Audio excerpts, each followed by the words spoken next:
माघ मकरगत रवि जब होई, तीरथ पति ही आवत सब कोई। देव दनुज की नर नर श्रेणी, सादर मजहि सकल त्रिवेणी। नमस्कार, मैं डॉक्टर दयानंद। आस्था के मंथन में आप सभी दर्शकों को बहुत बहुत स्वागत है। 2025 का महाकुंभ चल रहा है। दुनिया के महत्वपूर्ण धार्मिक सांस्कृतिक कुंभ मेला में से एक है। कुंभ मेला लगने के पीछे के पौराणिक कथाओं के बारे में आप सभी दर्शकों को मालूम है। कुंभ 4 जगह पर लगता है: नासिक, उज्जैन, हरिद्वार, प्रयागराज। वर्तमान समय में प्रयागराज में महाकुंभ चल रहा है, जो कि एक विशाल पर्यटन का स्वरूप ले चुका है। लोग देश विदेश से आ रहे हैं और सम्मिलित हो रहे हैं। कुंभ की सांस्कृतिक, इतिहास, पर्यावरण और पर्यटन के दृष्टि से आज के हम चर्चा करेंगे। आज हमारे साथ हैं न्यूज़ 24 के विशेषज्ञ विजय शंकर जी। आपका हमारे विशेष कार्यक्रम में बहुत बहुत स्वागत है। बहुत सर, बहुत धन्यवाद। सर, मेरा पहला सवाल है, कुंभ सदियों से चलता आ रहा है। इस वर्ष पूर्ण कुंभ आया है 144 वर्ष बाद। अध्यात्म के अनुसार समुद्र मंथन से निकला हुआ अमृत, जिसमें कलश और पर्यावरण और प्रकृति से जुड़ा था, उसके बारे में सर बताया। देखिए, महाकुंभ का एक स्वरूप हम लोग आज देख रहे हैं, जिसमें करोड़ों लोग, करीब 40 करोड़ लोग अब तक स्नान कर चुके हैं। लेकिन भारत की जो सनातन परंपरा है, इसमें महाकुंभ का क्या महत्व है, किस सोच के साथ महाकुंभ ने हमारी सनातन परंपरा में आकार लिया होगा, इसे भी समझने की जरूरत है। इसके लिए थोड़ा सा हमें इतिहास की ओर जाना पड़ेगा। इतिहास इस तरह से कि कुंभ शब्द, जो कुंभ शब्द है, वो ऋग्वेद में आता है, लेकिन कुंभ मेले का जिक्र नहीं है उसमें। बाद के भी कई ग्रंथ हैं, पौराणिक ग्रंथ जो हजारों साल पहले लिखे गए, उनमें भी कुंभ का जिक्र है, लेकिन कुंभ मेले का नहीं। लेकिन ऋग्वेद के 10वें सूक्त में कहा गया है कि जो व्यक्ति श्वेत और श्याम धाराओं के संगम पर स्नान करता है, वो मोक्ष को प्राप्त होता है, या कहें कि जीवन उसका धन्य हो जाता है। अब इसका क्या मतलब है? धरती पर कौन सी ऐसी जगह है जहाँ श्वेत और श्याम धाराओं का मिलन होता है? तो वो जगह है प्रयागराज। प्रयागराज में श्वेत गंगा की धारा, श्याम यमुना की धारा का मिलन होता है। अब सवाल है कि वहाँ तो कहा जाता है कि त्रिवेणी है, 3 नदियों का संगम है, सरस्वती है, तो सरस्वती कहाँ है? सरस्वती एक नदी के रूप में अगर देखें तो हजारों साल पहले हमारे ग्रंथ बताते हैं कि सरस्वती भी भारत भूमि पर, भारत भूखंड पे बहती थी, जो अब अदृश्य हो गई। ये तो एक भौतिक स्वरूप हो गया। लेकिन अब जरा इसके दूसरे आध्यात्मिक स्वरूप की ओर जाएं। गंगा क्या है? प्रवाहवान। यमुना क्या है? प्रवाहवान। एक पवित्र है, अलग गंगा के पानी की तासीर अलग है, जमुना के जल की तासीर अलग है। सरस्वती ज्ञान की देवी है, वो अदृश्य हैं, वो इंसान की चेतना को जागृत करती हैं। तो कुंभ जो हजारों साल से भारतीय परंपरा में जो रसा बसा है, वो इंसान को खुद को जानने का और समझने का मौका देता है। कमोवेश कुंभ की प्रकृति ऐसी रही है, जो प्रकृति से इंसान को खुद से और हर किसी का एक दूसरे से साक्षात्कार कराती है, समागम कराती है। तो ये ज्ञान विज्ञान की जो धरती है, उसकी एक अनोखी परंपरा है। पूरी दुनिया में अद्भुत मिसाल है, जहाँ करोड़ों लोग, आज की तारीख में करोड़ों, कभी लाखों लोग जमा होते थे, अपनी बात कहते थे, आपस में विचारों का आदान प्रदान करते थे, और आध्यात्मिक रूप से खुद के, यानी कहते हैं कि आत्मा के शुद्धिकरण का रास्ता कुंभ की डुबकी में के जरिए निकालने की कोशिश करते थे। ये एक बहुत ही समृद्ध परंपरा का एक हिस्सा है। सर, आपने कहा कि अभी तक 40 करोड़ स्नान कर चुके हैं। अभी तक इस कुंभ में कम से कम 50 करोड़ लोगों की आने की उम्मीद है। 40 करोड़ लोग स्नान कर चुके हैं। प्रयागराज को योगी सरकार ने पूरी तरह से तैयार किया। जगह जगह टॉयलेट बनाए गए, प्लास्टिक का प्रयोग ना हो, बल्कि संगम भी स्वच्छ रहे। क्या इतने बड़े महापर्व के बाद पर्यावरण की क्षति नहीं होगी? आपके सवाल को मैं एक दूसरे संदर्भ में ले जाने की कोशिश करता हूं। पहले ये देखिए कि 40 करोड़ की आबादी का क्या मतलब होता है। 40 करोड़ की आबादी का मतलब है दुनिया का तीसरा सबसे बड़ा देश। जी। आप भारत, जी। उसके बाद चीन, जी। और उसके बाद ही 40 करोड़ की आबादी। अमेरिका की आबादी भी करीब 35 करोड़ के आसपास है। आप जरा सोचिए, प्रयागराज की आज की तारीख में जो प्रयागराज शहर है उसकी आबादी 17 से 20 लाख के आसपास है। वहाँ एक दुनिया का तीसरा सबसे बड़ा देश 45 दिनों में बस रहा है। हर संस्कृति के लोग वहाँ जा रहे हैं। सब अपनी अपनी परंपराओं के साथ वहाँ मिल रहे हैं। क्या इतनी बड़ी भीड़ को संभालना और उसके लिए इंतजाम करना साधारण सा चीज है? यूरोप के 3-3, 4-4 देशों को एक साथ मिला दिया जाए, जो कभी खुद को कॉलोनियल पावर कहा करते थे, जो दुनिया पे राज करते थे, उनसे बड़ी आबादी यहाँ पर प्रयागराज में पहुँच रही है। एक चीज। दूसरी बात, आपने जो पर्यावरण के साथ जोड़ी, अब मैं उसकी तरफ आता हूँ। कुंभ संदेश देता रहा है, महाकुंभ शुरू से, कि किसी भी तरह से प्रकृति और इंसान के बीच समन्वय हो। ये समन्वय किस तरह का हो, आप जरा इसको सोचिए। कुंभ जो है और भारत की सनातन परंपरा किसी का विरोध नहीं करती है, वो नवीनता को स्वीकार करती है। वो कुंभ में प्रयागराज के किनारे जो संगम की रेती है, वहाँ लोग कल्पवास करते थे। हाँ, झोपड़ी लगा के रहते थे, सीमित साधनों में जीवन जीते थे। महीने भर के लिए अपना पूरी दिनचर्या संयमित रहते थे। सुबह शाम गंगा में स्नान करते थे। गरीब से गरीब शख्स भी वहाँ स्नान के बाद दान करता था। ये क्या सिखाता है? ये सिखाता है कि आप कुछ दें, और ये दे सांकेतिक मतलब है। इसका मतलब है कि आपने समाज से जो लिया उसे रिटर्न करें। कुंभ लेने का नहीं, कुंभ देने का संस्कार सिखाता है। तो कुंभ जो है ये कहीं कतई नहीं बताता कि आप प्लास्टिक का यूज करके वहाँ पर प्रदूषण फैलाएं, नदियों को गंदा करें। इसका एक है स्वच्छता, और ये संदेश भी लोगों ने बहुत हद तक अपने में स्वीकार किया है, उसको कबूल किया है, समाहित किया है। कहीं थोड़ी बहुत ऊंच नीच होती है, लेकिन सबसे बड़ा जो कुंभ का दर्शन है वो यही है कि वो किसी से भेद नहीं, वो इंसान इंसान के बीच भेद नहीं करता, वो गरीब अमीर के बीच भेद नहीं करता। सब वहाँ जाते हैं, डुबकी लगाते हैं, और अपने तरीके से अपनी आत्मा की शुद्धि और समाज को देने का संदेश लेकर के वहाँ से निकलते हैं। सदियों से महाकुंभ देश विदेश के लोगों को आकर्षित करता रहा है। विचार और संस्कृति का मिलन होता है, पर्यटक के बढ़ावा भी मिलता है। आज एक विशाल स्वरूप देखने को मिल रहा है।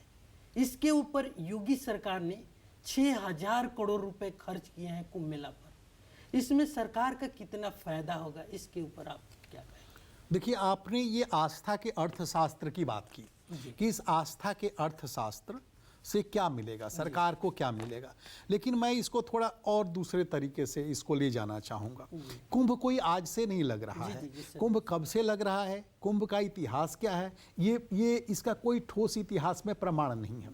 लेकिन ऐसा माना जाता है कि करीब 2000 साल पहले कुंभ की परंपरा शुरू हुई।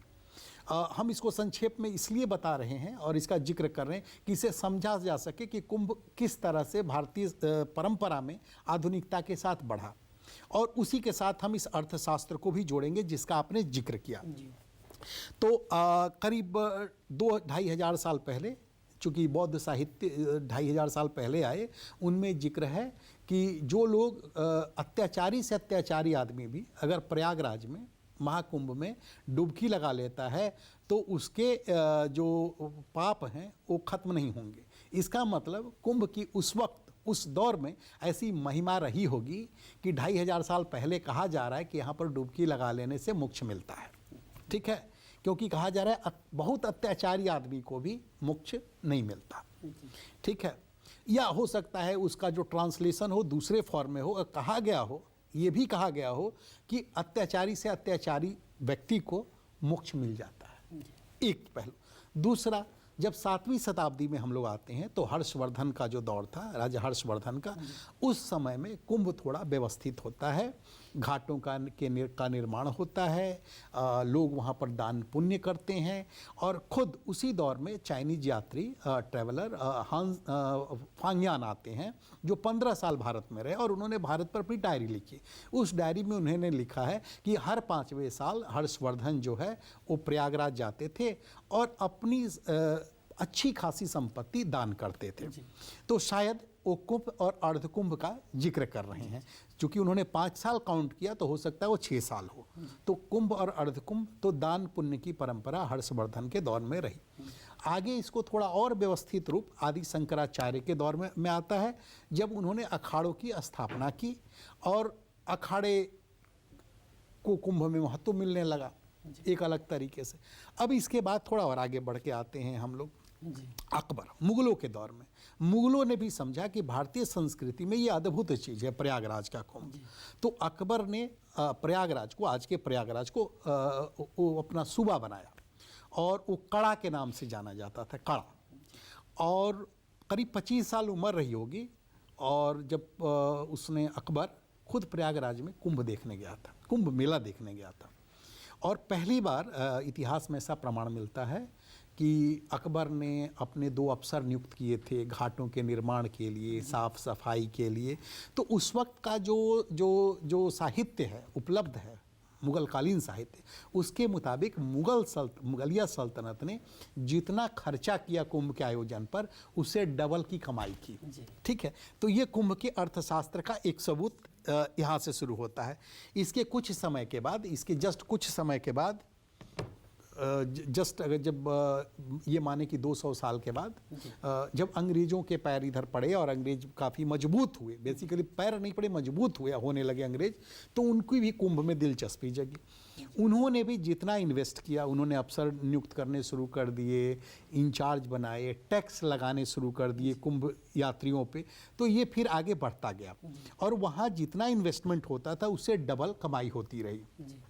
तो कुंभ को सरकारों ने, मुगलों ने, अंग्रेजों ने अपनी कमाई के तौर तरीके के तौर पर देखा।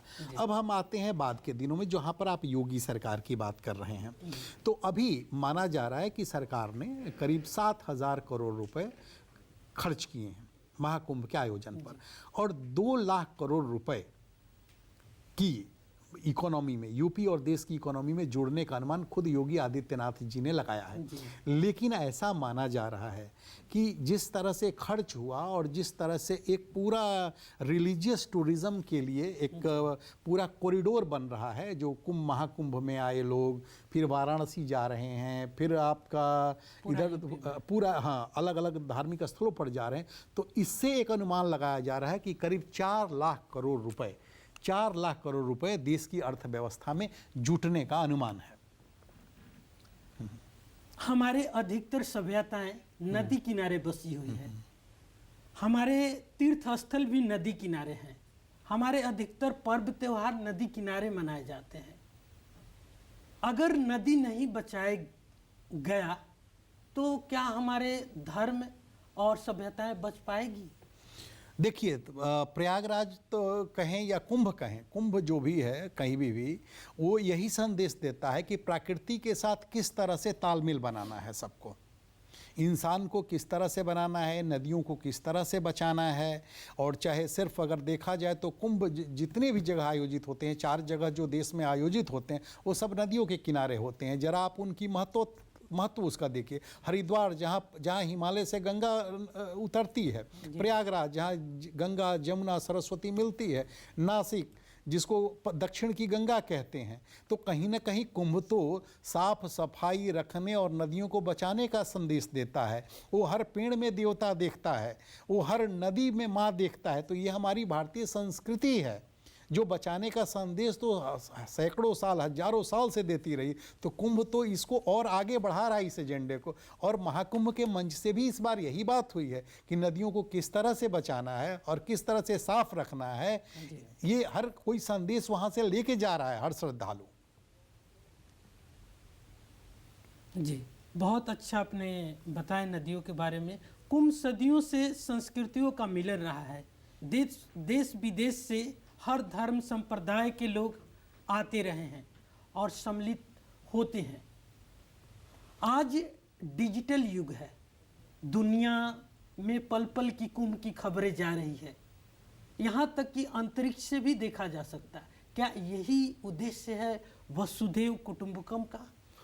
देखिए, कुंभ जो है वो सबसे बड़ी बात तो ये है कि कुंभ जो है या कुंभ का जो दर्शन है, फिलॉसफी है, वो दुनिया में जो लोकतंत्र, स्वतंत्रता, समानता, भाईचारा यानी फेटर्निटी, ये जो फिलॉसफी है, जो वेस्टर्न वर्ल्ड की फिलॉसफी है, इससे बहुत आगे की चीज़ है। आगे की चीज़ मैं इसलिए इसे कहूँगा क्योंकि जब कोई आदमी वहाँ पर संगम के किनारे पहुँच रहा है, वहाँ पर एक दूसरे से कोई भेद नहीं है और तकनीक का भी उसमें पुरानी जो परंपराएं हैं वो भी उसी तरह से आगे बढ़ रही हैं, और जो नई चीज़ है, नई तकनीक है वक्त के साथ, उसको भी हम उसमें समाहित कर रहे हैं। तो इसमें किसी का विरोध नहीं है, बिल्कुल समावेश करने की परंपरा रही है और है। आप देखिए कि वहाँ फूस की झोपड़ी भी लग रही है महाकुंभ में, और आज और डोम सिटी भी है, ठहरने का इंतज़ाम है। इसी तरह से आप देखिए पुरानी चक्कू वाली नाव भी चल रही है और स्टीमर भी चल रही है। लोग फूस की झोपड़ी लगाकर चूल्हे पर लकड़ी से खाना भी बना रहे हैं और गैस चूल्हा भी है। तो कुंभ कहीं से किसी का विरोध नहीं करता, वो परंपराओं का, वो पुरानी चीज़ें उसका विरोध नहीं करता, नई चीज़ों को खुद में समाहित कर लेता है। ये कुंभ की परंपरा है। और कुंभ का जो दर्शन है वो ये है कि हम यहाँ पर किसी से भेद नहीं करते, कोई गरीब नहीं, कोई अमीर नहीं, कोई हेल्थ एंड हाइजीन जैसी पुरानी जो वेस्टर्न फिलॉसफी है उससे इतर की चीज़ है कि करोड़ों लोग नहाते हैं वहाँ पर, एक ही पानी में नहाते हैं। उसमें बताइए कि उसमें कौन सा भेद है? वहाँ कोई जाति पूछता है, कोई धर्म पूछता है कोई कि आप देसी हो विदेशी हो। तो कुंभ तो समानता का संदेश देता ही रहा है। इससे बड़ा और संदेश और बड़ी फिलॉसफी क्या हो सकती है? मेरा एक आखिरी सवाल है, संक्षिप्त में आप आंसर दीजिएगा इसका। समुद्र मंथन से कुंभ निकला, अमृत निकला, प्रयागराज के महाकुंभ से क्या निकल के जा रहा है? प्रयागराज के महाकुंभ से, हाँ, प्रयागराज के आपने कहा कि समुद्र मंथन से जो कुंभ अमृत निकला, तो ये अमृत क्या है? अमृत ज्ञान का अमृत है। वो एक सांकेतिक, जो आदमी भारत में, ये हमेशा हमें ध्यान रखना चाहिए कि ऋषि मुनि कौन थे? उस जमाने के रिसर्चर थे जो समाज की बेहतरी के लिए काम करते थे। वो अमृत तत्व क्या था? वो ज्ञान का अमृत था, लोगों को हम रास्ता दिखा सकें। तो कुंभ उसी का मंच था जहाँ से लोगों को, समाज को रास्ता दिखा सकें। ये महाकुंभ संदेश दे रहा है, जो 2025 का महाकुंभ है, कि हम प्राचीन परंपराओं को साथ लेकर चलते हुए नवीनता को स्वीकार करें, हम भेदभाव को खत्म करें, जाति पाति की जो राजनीति है इसको खत्म करें, समाज में हर इंसान को बराबरी की नज़र से देखें। और इन सबसे बड़ी बात जो मुझे लग रहा है वो ये है कि हम समाज को, हर इंसान ये समझे कि हमने जो समाज से लिया है उसे किस तरह से समाज को रिटर्न करें। ये संदेश लेकर के हर इंसान जो कुंभ का मर्म है उसके साथ जाएगा कि हमारे जीवन का मूल मकसद ये है कि हमने समाज से जो लिया वो किस तरह से उसे रिटर्न करें, पे बैक, चाहे वो प्रकृति के रूप में हो, चाहे समाज में दूसरों की मदद करने के रूप में हो, चाहे आपने ज्ञान अर्जित किया तो दूसरों को पढ़ाने के रूप में हो, आपने अगर आयुर्वेद की डिग्री ली है तो हम लोगों को ज़्यादा से ज़्यादा आप ठीक करें, उस रूप में हो। तो हर कोई वहाँ से यही संदेश लेकर के जाएगा कि हम किस तरह से समाज की बेहतरी के लिए, खुशहाली के लिए काम करें। धन्यवाद सर, बहुत बहुत धन्यवाद। तो ये थी हमारी विशेष कुंभ पर चर्चा। फिर मिलते हैं अगले सप्ताह एक नए मुद्दे के साथ। तब तक के लिए नमस्कार।